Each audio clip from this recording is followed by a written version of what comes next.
மாமன் பெற்ற பெண் உனக்கு மையெழுதும் கண் எதுக்கு என்னை வந்து கொல்லுதடி எம்மா எம்மா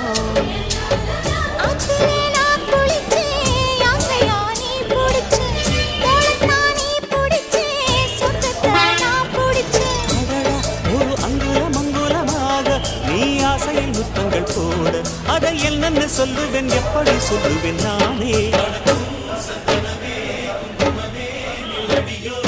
இனிக்கும் செந்தமிழில்